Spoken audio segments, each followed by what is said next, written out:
যাও কেন? তোমরা যাও কেন? আমার মা তো মরে গেছে। আহো, আমাকে দুইজন ওকে খবর দিয়ে দাও। আহো,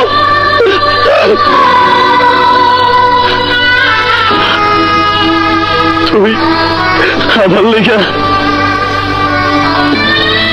ছোটবেলা থেকেই অনেক কষ্ট করছিস মা। আইজ তুই আমার লেগে মরে গেলি, তোর আমি কিছুই দিতে পারি না রে মা।